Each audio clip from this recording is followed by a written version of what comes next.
Class 12 সংস্কৃত third semester suggestion ভাস, কালিদাস ও ভবভূতি থেকে। দেখে নাও গুরুত্বপূর্ণ প্রশ্ন ও উত্তরগুলো। প্রাক কালিদাস যুগের শ্রেষ্ঠ নাট্যকার কে? ভাস। ভাসের নাটকের পুঁথি কোন হরপে আবিষ্কৃত হয়েছে? সংস্কৃত। ভাস পরিচিত ছিলেন অগ্নিপ্রিয় রূপে। কালিদাসের সর্বশ্রেষ্ঠ নাট্যকৃতির পরিচয় বহন করছে অভিজ্ঞান শকুন্তলম। মেঘদূতম অনুসরণে রচিত একটি দূত কাব্য হল পবনদূতম। সরস্বতীর বরপুত্র বলা হয় কালিদাসকে। ভাসরচিত শ্রেষ্ঠ নাটকটি হল স্বপ্নবাসব দত্তম। দুষ্যন্তের সঙ্গে শকুন্তলার দেখা হয়েছিল কর্ণের আশ্রমে। মহাভারত অবলম্বনে ভাসরচিত নাটকের সংখ্যা 7টি। দুষ্যন্ত শকুন্তলা মিলিত হন মারীচের আশ্রমে। নেক্সট, একটি বীর রসাত্মক নাটক হল মহাবীর চরিতম। রামায়ণ কাহিনী অবলম্বনে ভাসরচিত একটি নাটক হল প্রতিমা। রূপক শব্দটির অর্থ হল দৃশ্যকাব্য। উরুভঙ্গম নাটকটির রচয়িতা হলেন ভাস। বালচরিতম নাটকটির কাহিনী গৃহীত হয়েছে হিতোপদেশ থেকে। প্রতিজ্ঞা যৌগন্ধরায়ণম নাটকটির উৎস হল বৃহৎ কথা। চারুদত্তম নাটকটির নায়ক হলেন ব্রাহ্মণ। চারুদত্তম নাটকটির নায়িকা হলেন বসন্ত সেনা। রঘুবংশং মহাকাব্যটির সর্গসংখ্যা 19টি। ঋতু সংহারম কোন শ্রেণীর রচনা? গীতিকাব্য। মালতী মাধবম নাটকটি কার রচনা? ভবভূতির।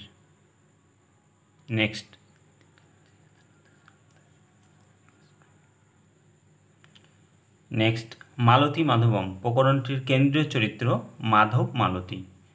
মহাবীর চরিতম নাটকটির রচয়িতা হলেন ভবভূতি। মহাবীর চরিতম নাটকটির অঙ্ক সংখ্যা 7টি। কালিদাস মোট কতগুলি কাব্য রচনা করেছেন? 7টি। মেঘকে যক্ষ কি ফুলের অর্ঘ্য দিতে ইচ্ছা প্রকাশ করেছিল? কুটুজ। ভবভূতির প্রকৃত নাম কি? শ্রীকণ্ঠ। রামায়ণ অবলম্বনে ভাসরচিত নাটকের সংখ্যা হল 2টি। দূত বাক্যম নাটকে পাণ্ডবদের দূত ছিলেন শ্রীকৃষ্ণ। দূত ঘটোৎকচম নাটকে ড্যাশ যুদ্ধের বিবরণ আছে? লঙ্কা।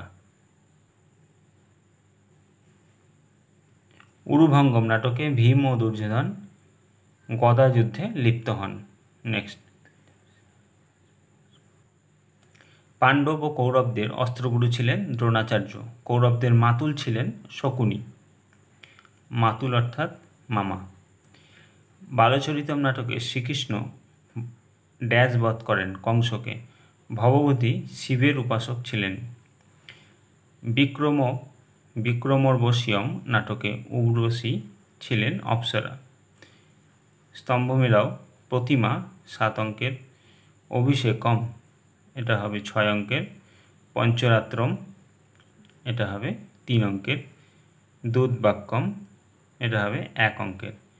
নেক্সট, আরও একটি স্তম্ভ মিলাও। কালিদাস পূর্ববর্তী কবি এটা হবে ভাস।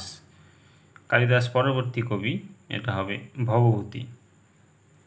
ভবভূতির পিতা নীলকণ্ঠ।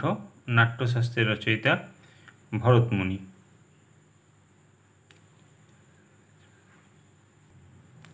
ভবভূতির জন্ম দাক্ষিণাত্যের বিদর্ভের পদ্মপুরে। তার পিতার নাম নীলকণ্ঠ, মাতা ছিলেন জাতুকর্ণী।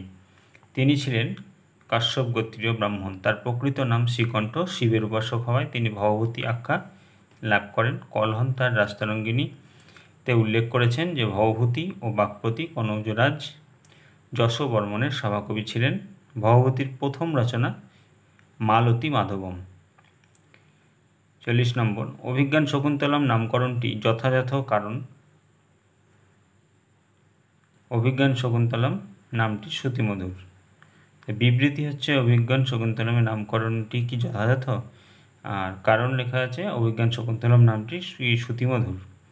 বিকল্প এ ভুল আর ঠিক, এ ও আর উভয়ই ঠিক। এটা হবে অপশন ডি, এ এবং আর উভয়ই ঠিক, কিন্তু আর এর সঠিক কারণ নয়। নেক্সট ভিডিওতে নেক্সট অধ্যায়। ভালো লাগলে চ্যানেলটিকে সাবস্ক্রাইব করে রাখবে, লাইক শেয়ার কমেন্ট করতে ভুলবে না। কোনো রকম অসুবিধা হলে কমেন্টে জানাবে।